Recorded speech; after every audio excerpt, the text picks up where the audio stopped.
Let's create some objects, starting with some basic primitives. A primitive is a building block object. And there are two places we can create from.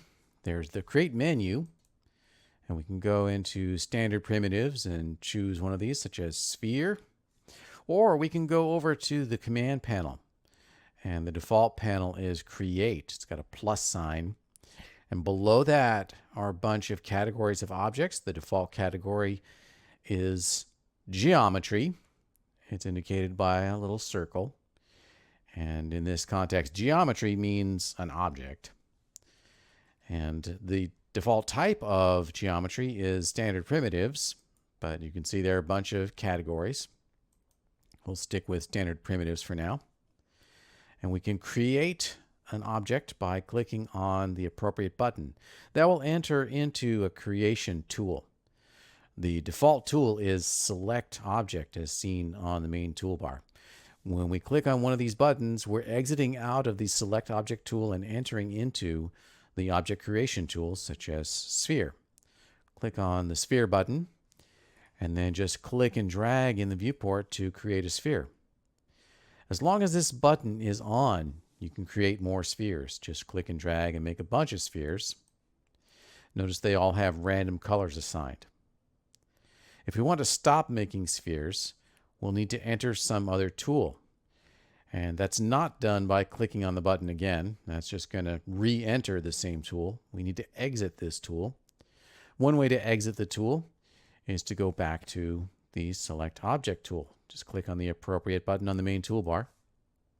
Now we can select those objects. Once we've created something, we can modify it. We can go over to the Modify panel. And we see we have some parameters, such as radius. If we adjust this value, we'll change the radius. We can type in a radius. We can type in a value of 20, for example. And by default, that's going to be 20 inches. We'll talk more about units of measurement later. We can also adjust these values using the spinner arrows here. Click on the arrow up or down to change that value. Or even better, click and hold and drag up and down to interactively adjust that particular parameter. Let's go back to creation. We can create some other primitives. Each primitive is going to have a different number of parameters. For example, a box has length, width, and height, but a sphere only has a radius.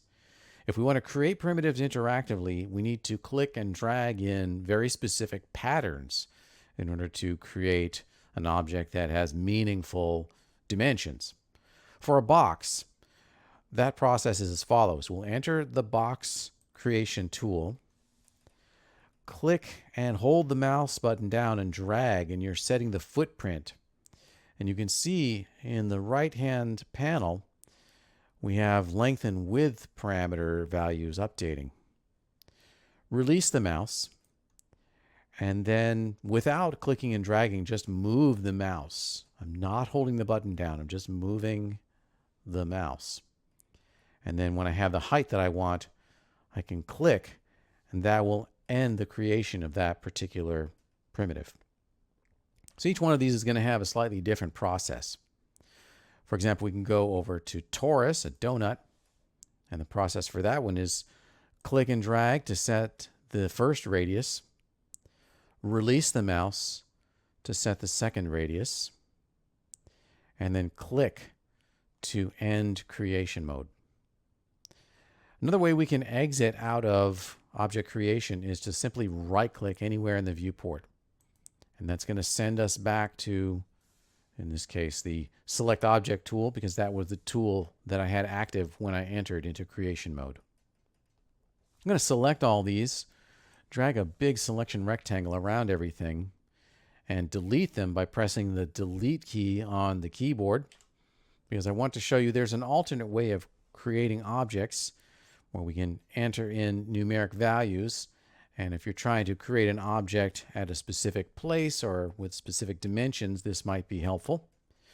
I can go into box creation, and we see there is a rollout called keyboard entry. A rollout is just a container for parameters. I can click to open that up. And we have the creation position here in X, Y, and Z, if I leave that at 0, my object will be created right at the origin, at the center of the world. And then we have the length, width, and height parameters. We could create a box, or we could create a cube. If we choose cube, then we only have a length. The width and height will be identical. So for example, I could put in a value of 24, press enter. This is going to create a cube that is 24 inches on a side. And while I'm at it, I can change the number of segments. That's the level of detail. And I can set these all to 12, press tab, 12, press tab, and press enter. Now I'm going to create a cube that is 24 inches on a side and is subdivided 12 times in each dimension. Click the Create button, and I get a cube that has the requisite parameters that I've chosen. I don't see the internal edges here. We can enable that with a keyboard shortcut, which is F4. That's showing the segmentation. We'll talk more about viewport display later. But that's a basic introduction to how to create primitives.